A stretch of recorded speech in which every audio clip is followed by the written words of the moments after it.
Bien. Bueno, entonces ya estamos en horario, Excelente. les damos las buenas noches. Esta es la última noche del ciclo Mujeres en y con la Biblia, organizado por el Departamento Nacional de Animación y Pastoral Bíblica. En esta jornada nos va a acompañar como biblista invitada la licenciada Gloria Ladislao, por muchos conocida, y el presbítero Bruno Mamana, que él sí es miembro del Departamento Nacional. Ellos nos van a presentar el tema de la Biblia leída por mujeres en el siglo IV. Los dejo con ellos, disfrutemos. Adelante, por favor. Bueno, buenas tardes a todos y a todas. Bienvenidos a este encuentro, último encuentro del ciclo Mujeres en y con la Biblia. Primero me presento, mi nombre es Bruno, como decía Ana María, soy sacerdote del Movimiento de la Palabra de Dios. Participo en el Departamento Nacional hace unos 5 años más o menos. Y bueno, estoy acá como presentador de la experta, que es Gloria, que nos trae un tema muy lindo, muy interesante hoy. El tema, como decía Ana María, tiene que ver con las mujeres traductoras que trabajaron con San Jerónimo en la lectura de la Biblia, en la traducción. Así que primero les voy a presentar un poquito a Gloria y les voy a también compartir el contexto del tema, y después le doy paso a ella, que nos va a compartir la presentación desde una pantalla, una imagen que preparó también.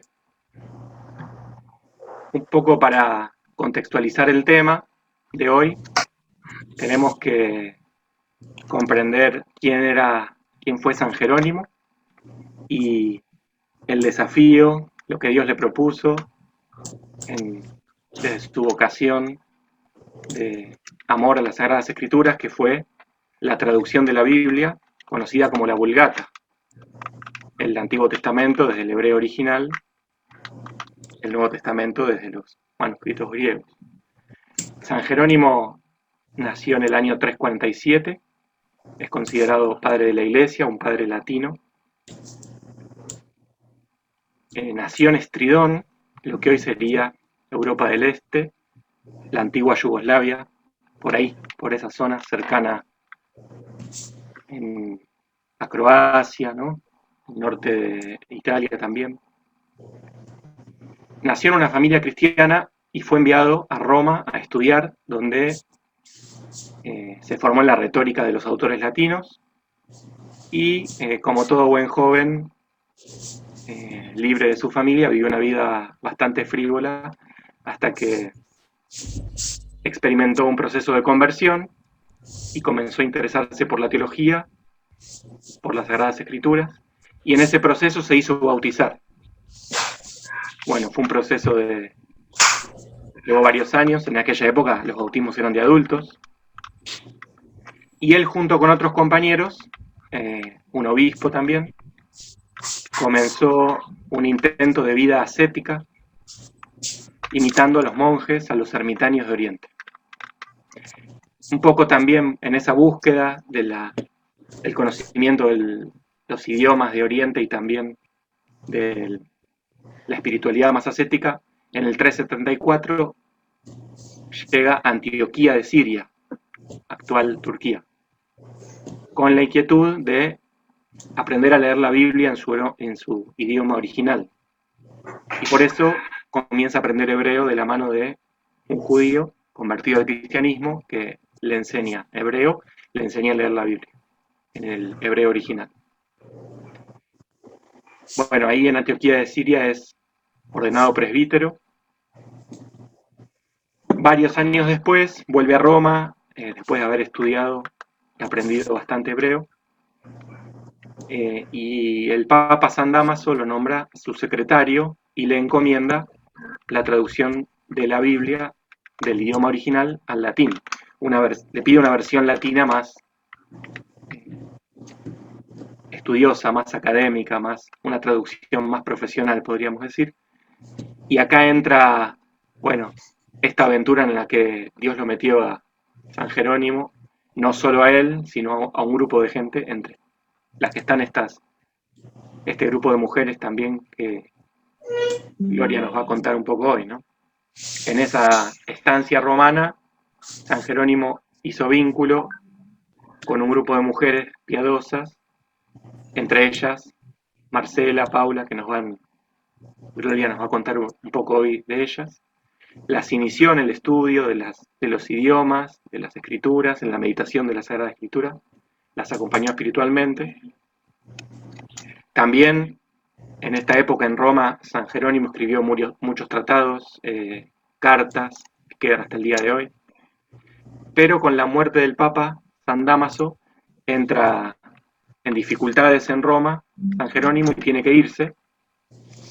Al salir de Roma en el verano del 386, se instala en Belén con algunas de estas personas que eran de su grupo, podríamos llamar de lectores, traductores de la Biblia, y que seguían la espiritualidad que ellos buscaban. Se instalan en Belén, se constituyen una especie de comunidades, una masculina y otra femenina, y se dedican a esta labor tan importante que es la traducción de la Biblia. Así que en toda esta estancia en Belén estuvo muy centrado en la traducción del Antiguo Testamento. Gracias a la generosidad de Paula, se pudo armar un equipo de copistas que facilitaron esta labor. Este trabajo les llevó alrededor de 15 años, desde el 390 hasta el 405, ¿no? Bueno, ahora Gloria nos va a contar algunos detalles muy interesantes de este desafío, de esta aventura de la traducción de la Biblia. Bueno, San Jerónimo partió a la casa del Padre el 30 de septiembre del año 420, hace poquito celebramos los 1600 años, y como todo 30 de septiembre, acá celebramos en torno a esa fecha el Domingo Bíblico Nacional, en honor a San Jerónimo, que fue reconocido como doctor de la Iglesia por su labor en las Sagradas Escrituras. Así que bueno, en este contexto se dio ese humus para que estas mujeres junto a San Jerónimo hicieran el trabajo que hoy nos va a iluminar un poco Gloria, ¿no? Así que le doy el paso a Gloria, que es profesora, María Gloria Ladislao, catequista, teóloga de la UCA, laica, casada, se desempeña como profesora de las Sagradas Escrituras, acá en la ciudad de Buenos Aires y sus alrededores, y es directora de un espacio bíblico que se llama Palabras con Miel. Bueno, después por ahí les puede contar por qué le puso ese nombre. Entre las publicaciones de Gloria se cuentan las mujeres en la Biblia, hoy por eso nos puede hablar de esto, ha estudiado el tema bastante, también otro que se llama Palabras y Pasos, ambos de la editorial Claretiana. Así que Gloria, nos abrimos a escucharte, habilitamos el micrófono, la pantalla, y los invitamos a que, si se animan, vayan dejando para el final algunas preguntas, a ver si al final podemos compartir algunas preguntas y compartir también un poco de la vivencia de este ratito que vamos a vivir juntos. Muchas gracias, Bruno, y muchas gracias al departamento por la invitación también. Gracias a cada uno, a cada una por su presencia, eso desde ya. Muy contenta de compartir este momento, este espacio dentro de este ciclo. Y lo que les digo antes de empezar, para que todos estemos tranquilos, yo el PowerPoint después lo dejo, así que los datos que aparezcan ahí, si no llegan a escribir o si están en el celular y no se ve, o si les gustó uno de los iconos, yo el PowerPoint después se los dejo, y después les dejo también una conferencia sobre este tema que la tengo por escrito, que me dio mucha alegría darla porque fue una conferencia que la di en la Asociación Argentina de Traductores e Intérpretes. Entonces poder hablar de esta tarea de mujeres traductoras en ese ámbito fue algo que me alegró mucho. Así que eso para que sepan en cuanto al material, que si se pierden algo, una fecha, lo que sea, está todo por escrito. Bueno, ¿cómo es esta cuestión de la Biblia leída por mujeres en el siglo IV? Gracias, Bruno, que ahí nos pusiste en el contexto, que es el contexto del surgimiento de la Vulgata. Como todos sabemos, el Antiguo Testamento está en hebreo, el Nuevo Testamento está en griego. Cuando el cristianismo se empezó a extender por Europa, por lo que era el territorio del Imperio Romano, obviamente, bueno, obviamente esos cristianos europeos no hablaban ni hebreo ni griego, estaban igual que nosotros, necesitaban el texto en latín y de hecho circulaban varias versiones del texto en latín, con lo cual el Papa Dámaso le encarga, como nos decía Bruno, le encarga a Jerónimo esta tarea, que cuando vamos a las fuentes, cuando vamos a las cartas entre el Papa y Jerónimo, en realidad el pedido del Papa fue bien específicamente sobre los evangelios. El primer pedido del Papa fue específicamente que Jerónimo hiciera una nueva traducción de los evangelios. El Papa tenía la intención de que esa traducción fuera la que se divulgara, por eso después la Biblia se llama Vulgata, y también así poner fin a las diferencias de traducciones que había. Un poco es la situación, vieron, que nos pasa a nosotros hoy, que tenemos la traducción de la Biblia latinoamericana, la de Jerusalén, la de Pueblo de Dios. Bueno, ese era el contexto. En el año 382 el Papa convocó un sínodo, no por el tema de la Biblia, sino por otros temas, con lo cual llegaron a Roma el obispo Epifano, que era obispo de Salamina, Paulino, que era obispo de Antioquía, y Jerónimo. Jerónimo no era obispo, era presbítero, pero ya era muy reconocido por sus trabajos bíblicos, por sus estudios y comentarios sobre la Biblia. Entonces, fue a este sínodo. Y en este sínodo allí en Roma se ve que el modo de manejarse estas cuestiones se parecía también bastante a lo que nos pasa hoy en día. Estas personas que llegaron de Oriente se alojaron en casas de familia, Y entre las familias romanas que brindaron alojamiento a estos hombres venidos de Oriente, está la familia de Marcela y la familia de Paula, que son las mujeres a quienes nos vamos a dedicar en el día de hoy. Marcela y Paula, ambas eran viudas, ambas pertenecían a la nobleza romana. Paula estaba casada con un senador.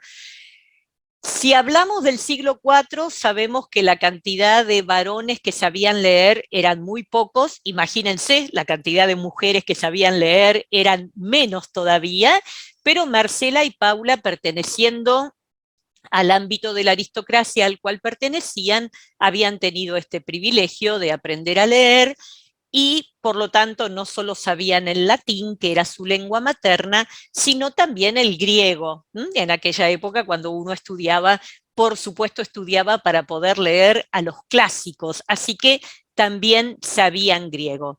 Como digo, eran mujeres de fortuna, habían quedado viudas, con lo cual tenían la administración de sus posesiones. Esto es muy interesante, sería otro tema para ver la cuestión de la independencia económica de las mujeres de clase alta en la sociedad romana, pero ellas disponían de su fortuna al ser viudas. Las dos tenían lo que los italianos llaman una villa, ¿sí? Nosotros diríamos no digo que una estancia, porque eran propiedades urbanas, pero sí una propiedad importante, con dependencias para la servidumbre, con una buena porción de tierra para tener huerta y demás, casas elegantes, casas grandes, con servidumbre, con espacio, y ellas alojan a estos hombres venidos de Oriente. ¿Cuál es el primer impacto que provoca en estas mujeres el conocer a estos hombres venidos de Oriente? Bueno, esto que señaló Bruno con respecto a la vida monacal al estilo en que se llevaba en Oriente, ¿sí? Monasterios. Nosotros hoy en día decimos monasterios y pensamos en las distintas congregaciones religiosas. En aquella época no había distintas congregaciones religiosas. Era esta opción de vida de retirarse al desierto, a la vida de pobreza, de oración, de silencio, de trabajo manual, de estudio, que era una experiencia que ya para finales del siglo IV, como estamos hablando, existían muchos monasterios de varones en Oriente y algunas experiencias de mujeres, por ejemplo, Santa Melania, por nombrar alguna de las conocidas. Esto es lo primero que impresiona a Marcela y a Paula. Antes que el estudio de la Biblia en sí, lo primero que las impacta y que provoca en ellas una conversión de estilo de vida es el conocimiento de la experiencia de la vida monacal de Oriente, que ya para esa época había muchos monasterios, bueno, en Palestina, en Egipto, y había, como digo, algunas experiencias de mujeres también. Esto hace que durante el tiempo que Jerónimo, Epifano, Paulino permanecen en Roma, ellas ávidamente, muy ávidamente comparten con ellos esos días del sínodo, y Jerónimo, terminado el sínodo, se queda en Roma, en otra casa, se queda en Roma por este encargo del Papa Dámaso, que como digo, y están las fuentes en las cartas, el encargo originalmente era solo para los evangelios. Después vino la cuestión de los salmos. Fíjense, evangelios y salmos, ¿no? Lo que más usamos en la liturgia, en la vida espiritual. Eso fue en un principio el pedido del Papa. Jerónimo entonces se queda en Roma para llevar adelante este pedido, y aquí es donde Marcela y Paula aprovechan en este cambio de vida muy grande que están haciendo, un cambio de vida muy marcado, como decía Bruno recién, por la cuestión del ascetismo, la vida austera. Pensemos que eran mujeres de la alta sociedad, se pasaban todas las noches en fiestas y en reuniones, bueno, renuncian a todo eso, siguiendo muy fuertemente la línea ascética que podemos encontrar en los padres en aquella época. Empiezan a ordenar su vida también con ayunos, por supuesto renuncian a todo lo que es la ropa lujosa, las joyas, los cosméticos, todo eso. Hacen realmente un vuelco de vida total, muy marcado, un vuelco de vida muy marcado por la espiritualidad de ese momento, ¿sí? Muy marcado por la espiritualidad de ese momento. Por ejemplo, en el caso de Paula, cuenta Jerónimo que a partir del momento de su conversión ni prueba una gota de vino como símbolo de ascetismo. Bueno, hay que encuadrarlo, como digo, en esta espiritualidad que oriente, que los padres del desierto, que las madres del desierto contagiaron en Europa. El tema es que Marcela y Paula, perdón, no había desconectado el teléfono antes, perdón. Ahí está. Disculpen, me había olvidado de eso, tan sencillo. El tema es que Marcela y Paula, una vez que Jerónimo se queda en Roma, empiezan a frecuentarlo, pero ahora sí con un interés específico, por el conocimiento y el estudio de la Sagrada Escritura. Durante 2 años, desde el año 382 hasta el 384, Jerónimo va todas las mañanas a la casa de Marcela, que queda en el Aventino. Allí se reúnen mujeres viudas y vírgenes y reciben la enseñanza de Jerónimo. Marcela y Paula son... sí, no estoy compartiendo ningún power por ahora, ya va a venir. No estoy compartiendo nada por ahora, ya va a venir.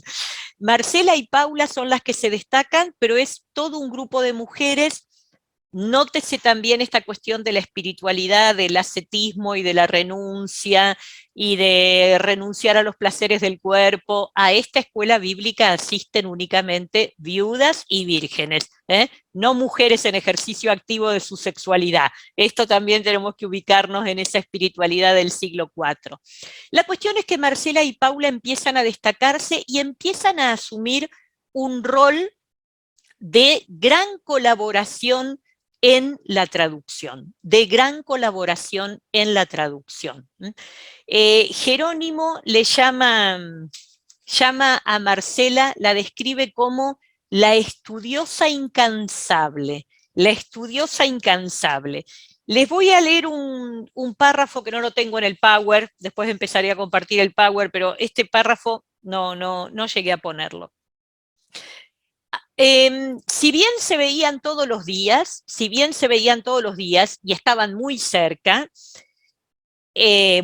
digo físicamente, dentro de Roma, por las mañanas Jerónimo daba esas lecciones, y por las tardes, cuando estas mujeres se sentaban a estudiar, a compartir, cuando surgían inquietudes, las ponían por escrito y con un mandadero, con un correo, se las hacían llegar a Jerónimo. Eso es lo que ha permitido que tengamos testimonio de qué tipo de intercambio había entre Marcela, Paula y Jerónimo, ¿sí? O sea, esas clases no se pudieron grabar, las clases que daba Jerónimo a la mañana, pero las consultas que ellas les mandaban por escrito a la tarde sí. Y en una de esas le responde Jerónimo a Marcela: el sentido de una carta es escribir sobre algún asunto de familia o sobre temas cotidianos. Así, en cierto modo, los ausentes se hacen presentes mientras se comunican unos y otros lo que quieren o lo que hacen. A veces, naturalmente, este convite de conversación puede ir sazonado con la sal de la ciencia. Tú, sin embargo, absorta en tus tratados, no me escribes nada, a no ser para someterme a tortura y obligarme a revolver las escrituras. O sea, fíjense lo que Jerónimo le está diciendo a esta mujer, ¿no? Como que cada vez que le escribe es para obligarlo a Jerónimo a revisar algo, para obligarlo a revisar algo. Dice otra carta, esta ya es después cuando Jerónimo está en Belén, que seguían escribiéndose. Dice: habías pedido mi parecer acerca del Yapsalma, es una cosa que hay en los salmos que tiene que ver con la métrica de los salmos, ¿no? Dice: yo me excusé con la brevedad de la carta, pero ¿de qué valen las excusas ante la directora de mi trabajo? Jerónimo llama a Marcela la directora de mi trabajo. Alguien diría: pero este hombre se dejaba marcar la pauta por estas mujeres. Yo he pensado muchas veces en mi rol como profesora y los buenos alumnos y buenas alumnas que me han torturado hasta que no logramos resolver un pasaje, encontrarle la vuelta o verdaderamente ir viendo que la dirección tenía que ir para tal o cual lugar.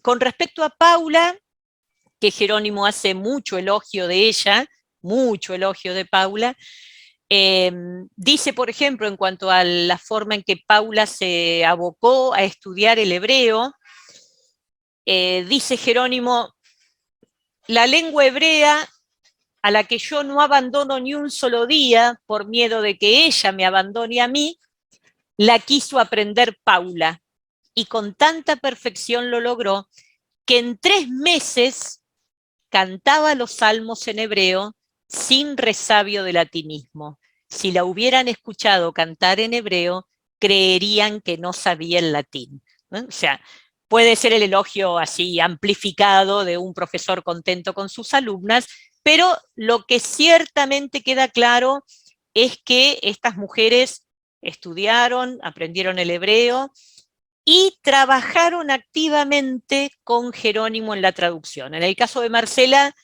yo tomé este ejemplo que es de la carta 29, cuando él le dice: me obligás a revolver las escrituras y me torturás hasta que aparece la mejor opción. Dice: tú eres la directora de mi trabajo, la llama estudiosa incansable. Ahora enseguidita vamos a ver cómo Paula, ya después en los años de Belén, también se constituye en un gran incentivo para que Jerónimo siga adelante con su trabajo. Vamos a ver ahora sí una cosita chiquitita de fechas. Ahora sí vamos a ver una cosita de fechas. A ver, ¿se ve la pantalla? ¿Me hacen así con el dedito? Se ve. Perfecto, muy bien. Vamos a ver una cosita de fechas acá. A ver. Ahí está. Algunas fechas. Ahora me centro un poco en Paula porque vamos a seguir lo que ocurre con ella. Bueno, Paula nació en el 347, una familia patricia de buena posición. A los 32 años quedó viuda, se encargó de administrar las propiedades de la familia. Esto que yo les mencionaba recién, en el 382, el sínodo al cual asistieron Jerónimo, Epifano y Paulino, y el Papa Dámaso encarga a Jerónimo la traducción de los evangelios y los salmos. Del 382 al 384, todas las mañanas Jerónimo asiste a casa de Marcela en el Aventino, donde se reúne con un grupo de viudas y vírgenes a quienes enseña las escrituras. Vamos a este punto de inflexión. 384 muere el Papa Dámaso, protector de Jerónimo. Tenemos que decir que Jerónimo será santo, pero parece que tenía un carácter de los 1000 demonios y además no tenía problema en decir lo que se le venía a la cabeza. A un presbítero que le criticó su traducción de los evangelios, escribe Jerónimo, bueno, ¿qué se puede esperar de la opinión de fulanito si su cerebro es una vejiga hinchada? Así, a ese nivel retruca Jerónimo cuando le critican su traducción. Hay que decir que, además de criticarle su traducción, la otra gran crítica que recibe Jerónimo es que pasa mucho tiempo con mujeres, y de hecho hay no solo cartas, sino inclusive, por ejemplo, toda la introducción al libro del profeta Miqueas, donde Jerónimo lo que hace es defenderse de los detractores diciendo por qué prefiere pasar tanto tiempo con mujeres. En una parte dice una frase terrible: si los presbíteros quisieran estudiar, yo también les enseñaría. Terrible. Bueno, así era Jerónimo y llegó a santo igual. El tema es que ante el ambiente tan hostil que hay en Roma, Jerónimo decide volverse a Oriente. Y al poco tiempo, entonces, Paula, con una de sus hijas, también emprende un viaje a Oriente. Marcela se quedó en Roma, por eso parte de las cartas que tenemos ya no son de esos billetitos, de esas esquelas que intercambiaban día a día, sino que parte de las cartas que se conservan son cuando ya Jerónimo estaba en Belén, porque Marcela se quedó en Roma. Desde hace algunos años en que se viene revisando toda esta participación de las mujeres en la historia de la Iglesia, Marcela empieza a ser reconocida como la fundadora del primer convento de mujeres en Occidente, porque su casa, su villa del Aventino, finalmente queda como un lugar de residencia para mujeres viudas o vírgenes que deciden seguir el modelo del monacato de Oriente. Así que recién en los últimos años, con toda esta revisión que se va haciendo en la historia de la Iglesia, Marcela entonces es reconocida como fundadora del primer convento en Occidente. Marcela se queda en Roma, sigue habiendo intercambio de cartas entonces entre Jerónimo y Marcela, pero Paula y una de sus hijas, ¿dónde están las fechas? Acá, ahí está. En el 385 entonces Jerónimo deja Roma y se va a Belén, y a los 6 meses más o menos que se va Jerónimo, Paula y su hija Eustoquia, que es soltera, es virgen, recuerden que Paula tuvo en total 5 hijos, ¿sí? 4 mujeres y un varón. Paula y Eustoquia dejan Roma y comienzan una peregrinación por Egipto, Tierra Santa y otros territorios de Medio Oriente. Al llegar a Antioquía las recibe Jerónimo, que ya estaba establecido en Belén, con quien visitan los monasterios, los lugares santos, y conocen el estilo de vida de los anacoretas del desierto. En el 386, Paula y Eustoquia se instalan en Belén, en una pequeña casa, y participan con Jerónimo en la traducción de la Biblia. Ahora nos vamos a dedicar más específicamente a este punto. Con su fortuna, Paula hace erigir un monasterio para varones, 3 monasterios para mujeres, que ella organiza y dirige según la regla de San Pacomio, y una casa de albergue para peregrinos. Paula murió en el 404, a la edad de 54 años, su velatorio se extendió por una semana, con visita de obispos y presbíteros. Bueno, vamos entonces a partir del 386, cuando Paula y Eustoquia se instalan en Belén. Jerónimo ya estaba en Belén. Acá empieza otra parte interesantísima para nuestra historia. Esta imagen, esto es un cuadro pintado por Zurbarán en el siglo XVII. Paula y Eustoquia ya están muy vestidas de monjas al estilo de monjas europeas, no era tan así la vestimenta de las monjas en Oriente, pero bueno, no importa, el pintor las pintó ya como monjas europeas. Pero este cuadro de Zurbarán resume algo que cuenta Jerónimo cuando escribe un elogio de Paula después de haber muerto Paula, que es como una pequeña biografía. Durante el primer año que Paula y Eustoquia estuvieron instaladas en Belén, leyeron con Jerónimo todo el Antiguo Testamento, dice él, que durante la mañana iban leyendo así varios capítulos del Antiguo Testamento en hebreo, y discutían juntos los pasajes que podían ser más difíciles para la traducción. O sea, Jerónimo todavía no está abocado a la traducción del Antiguo Testamento, porque el Papa le había pedido solo los Evangelios y los Salmos, y además, muerto el Papa, ya a nadie le interesaba que Jerónimo siguiera haciendo su tarea. Pero dice él que durante un año estuvieron leyendo juntos y discutiendo las cuestiones referentes a la traducción. A partir de allí, y a partir del momento en que empiezan a sumarse a esta experiencia de Belén mujeres llegadas desde Roma, como digo, tenemos que ubicarnos en este contexto de esta espiritualidad del siglo IV, donde irse al desierto, la fuga del mundo, abandonar la vida lujosa y demás, es una propuesta que muchos hombres y mujeres cristianos van tomando para su vida. Entonces, cuando Paula ya decide levantar el monasterio y empieza a organizar el monasterio según el modelo de la regla de San Pacomio, es cuando ella le empieza a insistir a Jerónimo en que hay que traducir la Biblia entera. En primer lugar, que tiene que terminar la traducción de los Salmos, que la había empezado Jerónimo en Roma. En primer lugar, que tiene que terminar la traducción de los Salmos. ¿Por qué? Por un motivo muy sencillo. No todas las mujeres que querían ser monjas iban a aprender hebreo. Así de fácil. No todas iban a ponerse a aprender hebreo. Entonces, era necesaria la traducción en latín para sostener la vida espiritual del monasterio.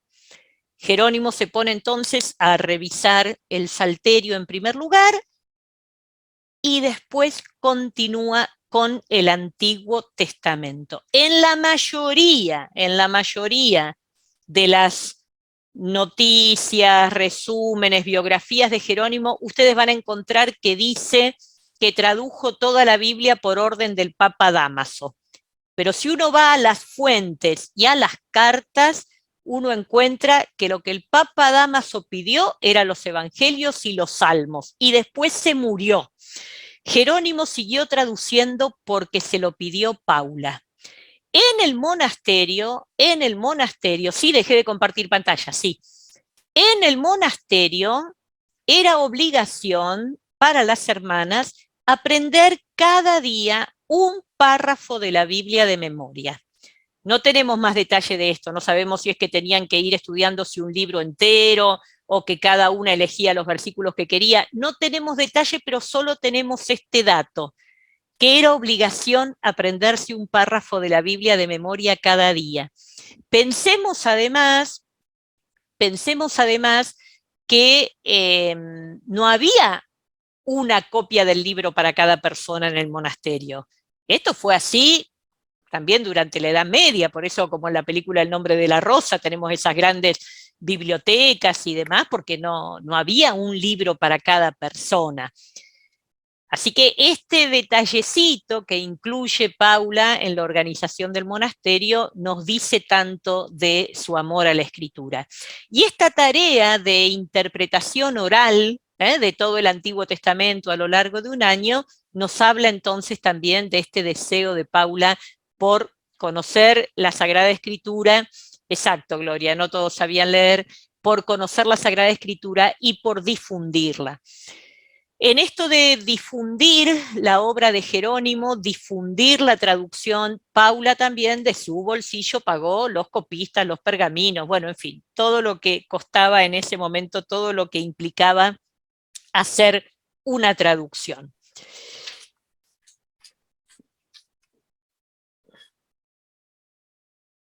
Bien, quiero mirar ahora un poquito esta cuestión de qué tipo de lectura bíblica encontramos en estas mujeres. ¿Qué tipo de lectura bíblica encontramos en estas mujeres? Porque a mí me sorprendió encontrar criterios que para nosotros son criterios modernos, en el sentido del estudio crítico. ¿Saben ustedes? No sé, yo no lo sabía hasta que no me puse a estudiar esto, así que no tienen por qué saberlo. La versión Vulgata que hace Jerónimo no es solo una traducción, no es solo una traducción. Tiene al estilo de nuestras Biblias modernas un comentario introductorio y tiene todo un sistema, que Jerónimo lo copia de otros, ¿no? De Orígenes y demás, tiene todo un sistema de crítica textual con aparato crítico, como tiene, no sé, la Biblia de Jerusalén, vieron que pone paralelo, asterisco, llamadita, o sea, la traducción de Jerónimo es una traducción crítica, y los versículos donde hay diferencias entre el texto hebreo o la traducción griega de los 70, que también la mira para tener en cuenta la traducción, todo lo hace notar. La etimología de las palabras hebreas, o sea, es una Biblia anotada, es una Biblia estudiada. Un par de párrafos para ver cómo estas mujeres con semejante maestro se contagian, digamos así, se educan en este modo crítico de leer la Biblia, en este modo crítico de leer la Biblia. Ahora sí voy a compartir pantalla otra vez.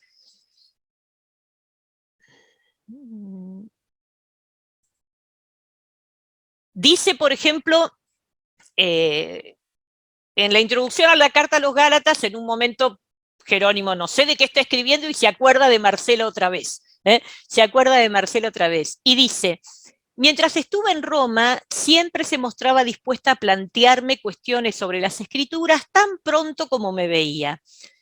Pero, a la manera de los pitagóricos, no consideraba indiscutible la respuesta que se le había dado, ni sin idea preconcebida, la autoridad tenía para ella valor decisivo, sino que analizaba todos los argumentos y sopesaba con sagacidad todas las alternativas, de modo que daba la impresión de tener no tanto una discípula cuanto un juez. Miren lo que es tener un alumno así, A la manera de los pitagóricos, no consideraba indiscutible la respuesta que se le había dado. Esta frase que dice acá Jerónimo, la autoridad no dice, ni, esto viene atado al ni, ni sin idea preconcebida la autoridad tenía para ella valor decisivo, sino que, o sea, para Marcela, el hecho de que Jerónimo le diera una respuesta, el hecho de que Jerónimo, que era quien tenía la autoridad, le daba una respuesta, eso no era decisivo. Ella analizaba todos los argumentos y sopesaba con sagacidad todas las alternativas. Así que este es el tipo de estudio bíblico que encaran estas mujeres. Es lo más alejado de una postura ingenua o acrítica. es verdaderamente un estudio, verdaderamente un estudio. Otro parrafito que me parece también interesante, a ver si, que no puedo, acá, para que se vea bien. Esto es un párrafo que le dirige a Paula y a Eustoquia.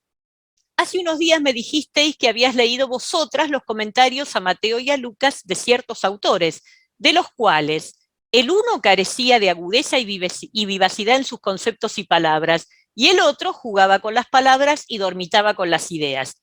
A ver, estas mujeres, madre e hija, se leyeron el comentario a Mateo y el comentario a Lucas de, Jerónimo no dice de qué autores es, y hacen un juicio crítico sobre lo que han leído, que a uno de los autores le falta vivacidad en los conceptos, que el otro juega con las palabras, pero en definitiva no dice nada. Estas son mujeres que están leyendo de un modo crítico. Estas son mujeres que están leyendo de un modo crítico, aplicando su inteligencia, su corazón, por supuesto, también, pero es lo más alejado que puede haber de una lectura naif o ingenua que pudiéramos suponer. Esto me parece muy, muy interesante. Si nos planteamos, bueno, entonces, si nos planteamos qué efecto produce la lectura de la Biblia en estas mujeres, ¿qué efecto? Primero tenemos que decir este gran amor por la escritura y por la verdad de la escritura, y siendo mujeres que consagran su vida a Dios en este estilo monacal, no desprecian para nada lo intelectual, no desprecian para nada lo intelectual, o sea, siguiendo tal cual lo que proponía Orígenes, que la escritura hay que entenderla, y entonces entendiendo el sentido se le busca después el sentido espiritual. Bueno, así se abocaron ellas con este maestro al estudio, y al estudio crítico, histórico, fundamentado, para llegar al verdadero sentido espiritual. Eso podríamos decir este primer efecto que provoca el contacto con la escritura. No sé si primero o segundo, pero para marcar. El gran efecto de la conversión, como digo, al estilo de la espiritualidad del siglo IV, al estilo de esta espiritualidad ascética, renuncian a su fortuna, renuncian a esta vida de sociedad, esta vida de lujo que tenían. Con respecto a Paula, un elogio que hace Jerónimo y que, a ver, ¿dónde está? Perdón, ahí está. Sobre la generosidad de Paula, dice Jerónimo: si se encontraba con un pobre, lo socorría; si con un rico, lo exhortaba a hacer el bien. Solo su liberalidad superaba toda mesura, y a la vez que distribuía sus rentas, con frecuencia contraía deudas para no tener que negar la limosna a quien se la pedía. Yo confieso mi error. La reprendía yo de que fuera tan pródiga en dar, y le decía que fuera previsora, no sucediera que lo que con tanto gusto hacía no lo pudiera seguir haciendo, y cosas por el estilo. Pero ella contestaba: si yo tuviera que pedir, encontraría muchos que me dieran, pero si este mendigo no recibe de mí, que puedo darle aún de lo ajeno, y viene a morir, ¿a quién se le pedirá cuentas de esa vida? La generosidad de Paula fue muy, muy celebrada en todo Medio Oriente, porque ella en su peregrinación fue dejando de su fortuna, ayudando a los monasterios, así que, bueno, y después falleció en el monasterio pobremente, ¿no? En esta opción de vida que habían elegido. Quería compartir un par de imágenes antes de ir a unas últimas reflexiones, porque no quiero pasarme de la hora. Un par de imágenes. Esto es, a ver, esperen que voy a tratar de que se vea un poquito mejor, a ver si se ve mejor. Pero, ¡ay, soy boba! Ahí está. En Belén, en el más o menos por ahí, por donde residieron Jerónimo y Paula, ¿sí? Digo más o menos por ahí porque después todas las invasiones de los bárbaros y las guerras con los arrianos y qué sé yo, todo eso después fue muy saqueado y demás. Pero más o menos por ahí en Belén, ahí se conserva una capilla que se dice que es el lugar donde trabajaba Jerónimo, y hay una capillita ahí muy linda. Está el Evangelio en el medio y está Paula, ven, más anciana, la imagen más anciana, el rostro, Eustoquia, Jerónimo y creo que su amigo Eusebio, si no me estoy equivocando. Esta imagen de Marcela ya la vimos. Este icono de Marcela es un icono moderno que ha pintado una monja italiana en Roma. Hay una parroquia de Santa Marcela y hay allí un grupo de mujeres tratando de reavivar y de destacar lo que fue la figura de Marcela en la historia de la Iglesia de Roma. Como les digo, digamos, pasaba bastante inadvertida esta participación de las mujeres, y bueno, esta religiosa ha pintado este icono moderno con esta frase del Salmo: conservo tu palabra en mi corazón para no pecar contra ti. Esta imagen de Marcela. Esto lo vimos. Bueno, resulta que cuando yo me puse a buscar para este pequeño librito que yo escribí, yo, Paula, apasionada por la palabra, me puse a buscar alguna imagen de Paula con las escrituras y no encontraba. Así que encontré esto, que es una miniatura medieval, que no es ni Paula ni nadie, no sé quién es, pero bueno, la editorial vio que no había derecho sobre la imagen y se podía usar. Pero bueno, me costaba, no encontraba una imagen de Paula donde Paula estuviera con las escrituras. Así que lo resolví de esa manera. Y a ver, ahí está. Bueno, un par de cositas que quiero decir antes de que se me acabe la hora.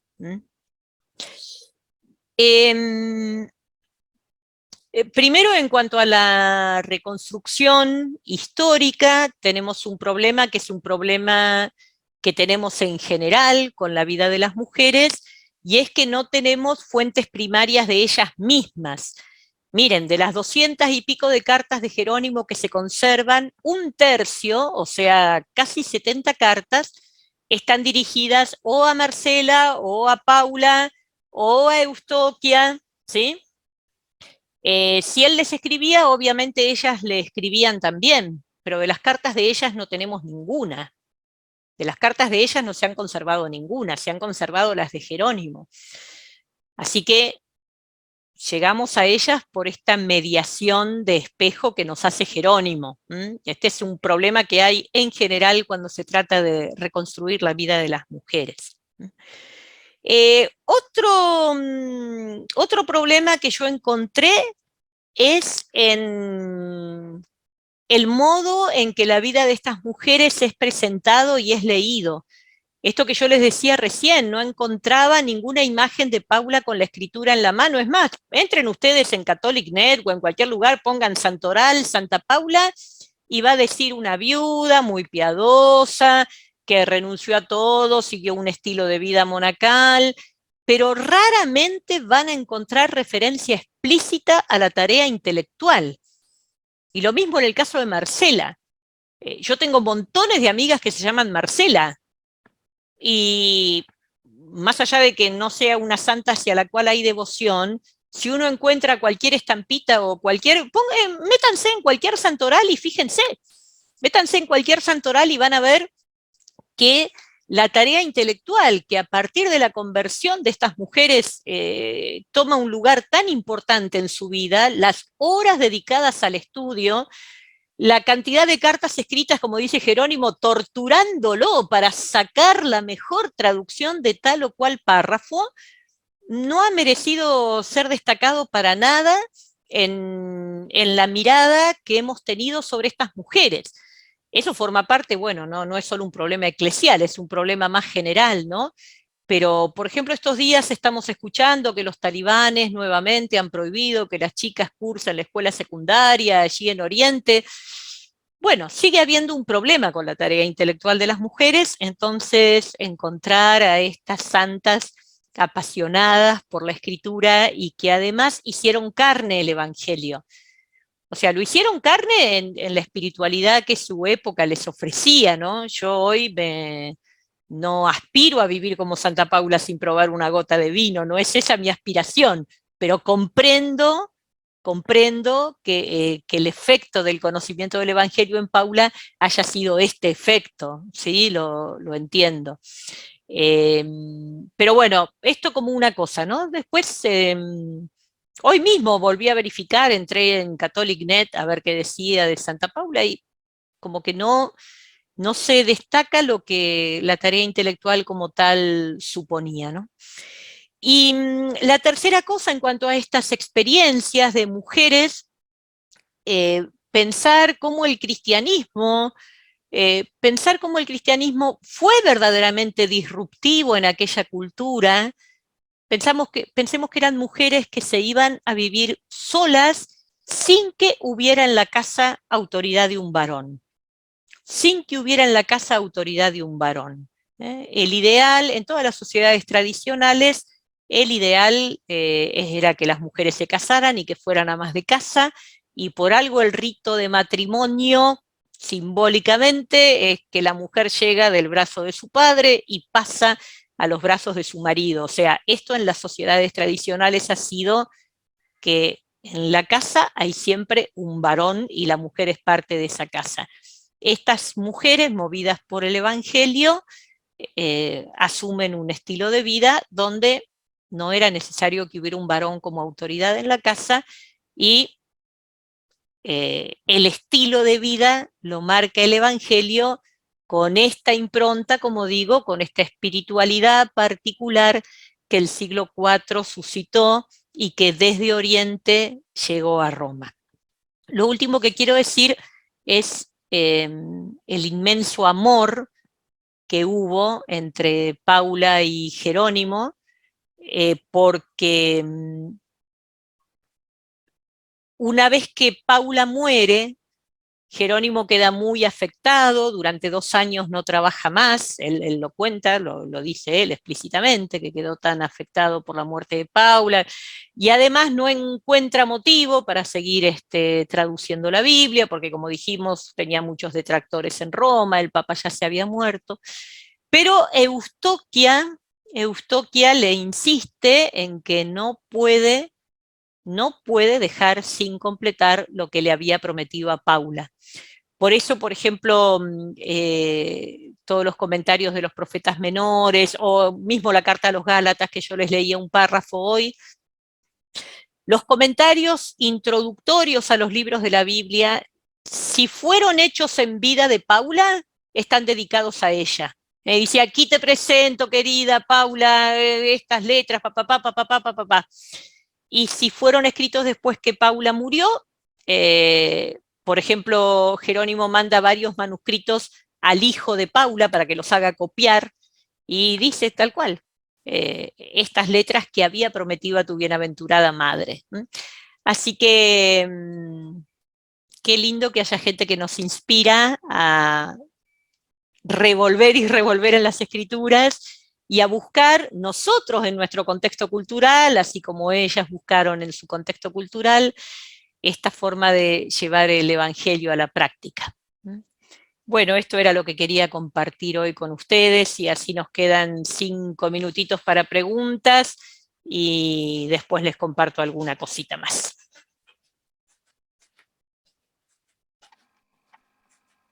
Gracias, Gloria. No sé si alguien se anima a habilitar el micrófono y hacer alguna pregunta o poner alguna pregunta en el chat, los que no puedan acceder al micrófono. No tenemos mucho tiempo, pero por ahí alguna pregunta clara y sencilla puede ser que Gloria nos ilumine con una respuesta. Perdón, ¿puedo hacer una pregunta? Sí, dale. Yo quiero saber si hay algún registro del grupo de mujeres, de cuántas mujeres hacían esos grupos que llevaba Marcela o Paula o Jerónimo. Y bueno, sí, es lo que decía antes, ¿no? O sea, como no tenemos fuentes primarias de ellas, todo hay que ir deduciéndolo de los datos que se encuentran en las cartas de Jerónimo, y después, bueno, algunos escritores antiguos, Palladio, Eusebio mismo, algunos datos hay. Lo que pasa que el interés parece mentira. El interés sobre las cuestiones referidas al monacato de mujeres es algo que está más patente ahora, en estas últimas décadas, porque ni siquiera las mismas monjas de clausura tienen demasiado material que se haya investigado. Así que, pero las fuentes han sido siempre escritas por varones, ¿no? Para mí lo más notable es si hay 70 cartas entre Marcela, Paula y Jerónimo. ¿Por qué están solo las de Jerónimo? Él clarísimamente responde a cosas que ellas les escribieron. En todos los modernos estudios que hay sobre mujeres y mujeres en la historia, están muy trabajados, ¿no? Estos problemas de la falta de fuentes primarias, bueno, pero hay uno de los cuadernos monásticos que publica la Orden de San Benito, uno de los cuadernos monásticos de hará unos 10 años más o menos, que recopila algunas de esas fuentes que tenemos sobre monacato de mujeres. Así que, sí. Gloria, sí. Además de los agradecimientos y las maravillas que dicen de tu exposición, gracias. De María Auxiliadora, la hermana pregunta, ¿por qué se diluyó la participación de las mujeres en el transcurso de la historia? Bien. Bueno, la pregunta es si se diluyó, o si, como Paula y Marcela, siempre estuvieron, pero nadie habló de ellas. Es una pregunta muy importante para hacerse. Es una pregunta muy importante para hacerse. Hay que ver si se diluyó o si nadie les dio bolilla. Piensen que ahora, con todo el trabajo que se está haciendo en las últimas décadas, estamos empezando a encontrar cosas que decimos, pero ¿cómo nadie habló de esto? Miren, yo les voy a contar algo bien concreto. Yo entré a la Facultad de Teología en el año 1983. 1983. En una de las clases primeras de Biblia, cuando nos dan así como un panorama muy general de la historia de las traducciones, dice el profesor con risita sarcástica, San Jerónimo allá en Belén, traduciendo la Vulgata, con la compañía de Paula. Yo me quedé con la boca abierta y no entendía a qué la risita. Unos años después, un profesor queridísimo por mí, queridísimo por mí, pero hijo de esta cultura, vuelve a hablar del tema y dice, ¿y qué habrán hecho Jerónimo y Paula en las cuevas de Belén? Y como yo ya tenía algunos años más, ya no era una piba de 20, le dije, sí, ¿sabés qué habrán hecho? Tradujeron la Vulgata para toda Europa. Pero bueno, en esto estamos. En esto estamos. Gloria, enseguida te doy la palabra. Ahí me preguntan qué significa Palabras con Miel. Palabras con Miel es un espacio de estudios bíblicos que armamos con un grupo de profesoras hace ya varios años. Tenemos como sede el Santuario Jesús Misericordioso, pero bueno, por supuesto con la cuarentena también empezamos a dar clases en este modo así, y además desde siempre hacemos también esto de ir al interior, y se llama Palabras con Miel porque en la visión que tiene el profeta Ezequiel, él dice que Dios le da a comer el libro, y dice Ezequiel, y yo lo comí y fue en mi boca dulce como la miel. Entonces cuando buscábamos un nombre para nuestro espacio bíblico, le pusimos Palabras con Miel, y ya se los estoy poniendo en el chat, nuestra página, ahí está, lo pongo en el, espera un poquito, tengo que poner a todos, perdón, ahí está, y si no copian la página, buscan en Facebook, Espacio Bíblico Palabras con Miel, o buscan en Instagram, Espacio Bíblico Palabras con Miel, o buscan en Instagram Gloria Ladislao, o lo que sea, y ahí lo tienen. Gloria, te dejo con la mano levantada un segundo a ver si en el chat hay alguna otra pregunta. Si hay estudios contemporáneos sobre la vida de Marcela y Paula, bueno, yo empecé todo esto a raíz de un estudio de Carminia Navia Velasco, que está publicado en la revista Ribla, que yo se lo pasé. Ana María, eso que yo te pasé de la bibliografía, ¿vos después se lo pasás a todos? ¿Cómo es la cosa? Sí, perfecto. Todo lo que estamos recibiendo nos falta de algunos expositores, pero como tenemos el mail de toda la gente que se inscribió, próximamente se los enviamos, los van a recibir en sus casillas.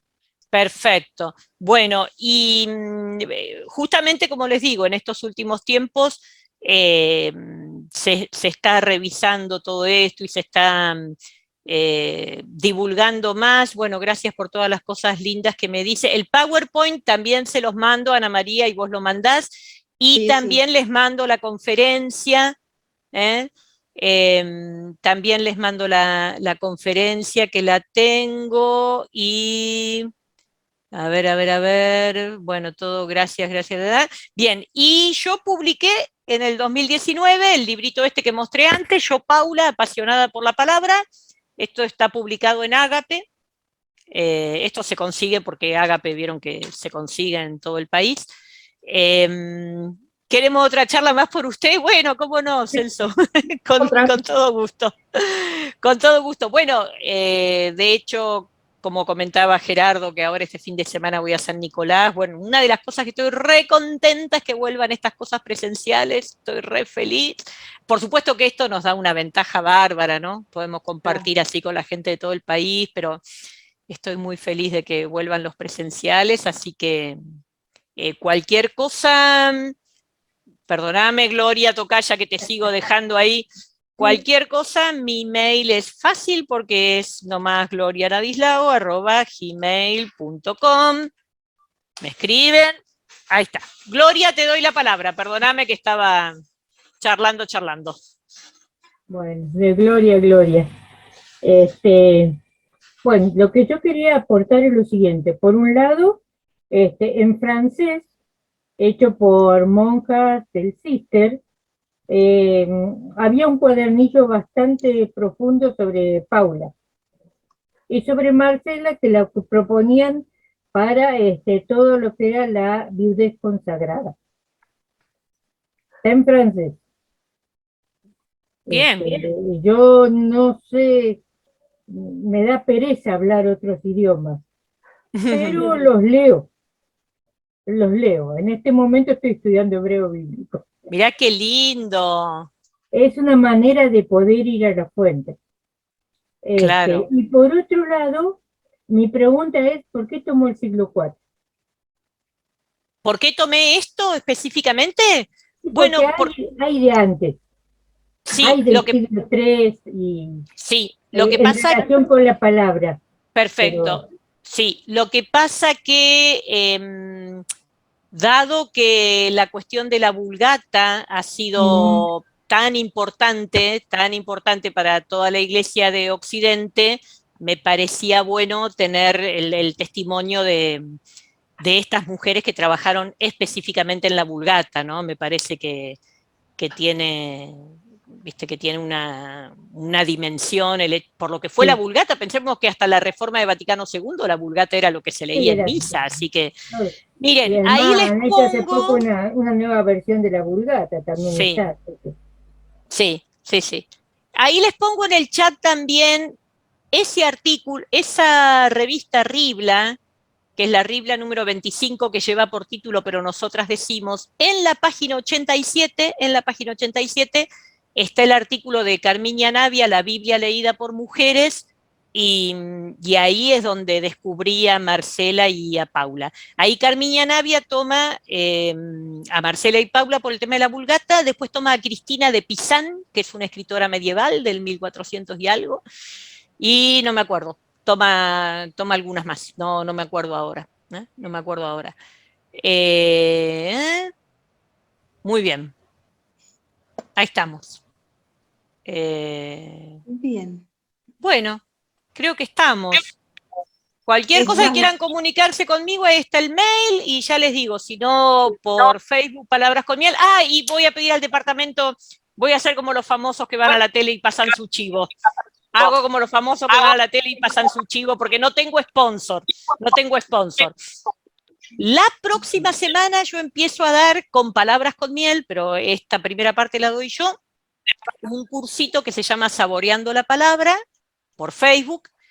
Es un curso bastante básico, digamos así, pero es un curso que para los que saben algo de Biblia ayuda a ordenar, Para el que sabe menos, le podrá dar elementos de ubicación literaria, histórica. Nos metemos un poquito con Dei Verbum y los criterios de interpretación de la Iglesia Católica. Bueno, así que eso empieza la semana que viene, si a alguien le interesa, o si saben de alguien que le interesaría empezar con un curso así que le ayude a sistematizar los conocimientos bíblicos, bueno, o me escriben al mail, o entran en la página de Palabras con Miel, o entran en el Facebook de Palabras con Miel. Gracias, porque no tenemos sponsor y bueno, es así como vamos difundiendo.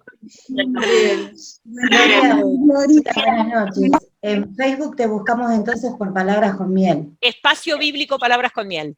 Okay. Espacio Bíblico Palabras con Miel. Buenísimo. Muchas gracias. Excelente. Gloria y Bruno, muchísimas gracias, muchísimas gracias. Bueno, el entusiasmo que he transmitido y bueno, nos conceda tener el entusiasmo y la avidez por la palabra, ¿no? De Marcela, Paula, de Eustaquia, todos, de Eustoquia, perdón. Dios conceda esa gracia, ¿no? Muchas gracias, Gloria, Bruno, muchas gracias a todos por este ciclo de Mujeres con la Biblia. Fue riquísimo encontrarnos cada martes, participar de distintas exposiciones, de meditación, y bueno, seguimos unidos. Les dijo Ana María que el encuentro de hoy, como los anteriores también, van a estar subidos en YouTube, ABPSA curso. Igualmente, bueno, en esos YouTube también ustedes van a tener las presentaciones, videos de algunos, vamos a subir también el drive que subió recién Gloria, todo va a estar allí. Y Ana María también, bueno, ahí les está compartiendo enlace, y el enlace del próximo encuentro también. O sea, si bien este ciclo Mujeres en y con la Biblia, bueno, llegó a su fin, terminamos hoy, les agradecemos muchísimo esto. Todavía nos encontramos esta semana, el jueves 31 de marzo, sería el 5º encuentro, concretamente con, bueno, del subsidio 2022. El jueves sería la ayuda a los necesitados, Hechos 11. Así que bueno, ahí los vemos. En esta oportunidad el juez va a estar a cargo del equipo de animación y pastoral bíblica región de Cuyo. Así que bueno, los esperamos a todos el jueves bien. Muchísimas gracias por todo el ciclo, por estar, por acompañarnos y seguimos en contacto. Y muchísimas gracias ahora, Gloria y Bruno, el día de hoy. Gracias, bueno, gracias. Nos vemos. Chao. Nos vemos. Bendiciones para todos. Dios los bendiga. Chao, chao. Gracias. Muchas gracias. Gracias por todo. Gloria. Gracias. Gracias. Bendiciones a todas y todos. Gracias, gracias. por las Gracias. Muchas cosas lindas que escriben. Para abril, mayo. Gracias. Muchas gracias por este encuentro. Nos vemos pronto. Nos vemos. Gracias, Chao, por las cosas gracias. lindas que ponen. Hermoso. Una Voy a buscar la continuación no vendría información. mal, ¿eh? A través tuyo, Castor. Bueno, muy bien. Bueno, gracias a todos. Hasta pronto. Gracias. Alegría verlos. Adiós, Chau, buenas chau. noches. Chao. Buenas noches. Chao.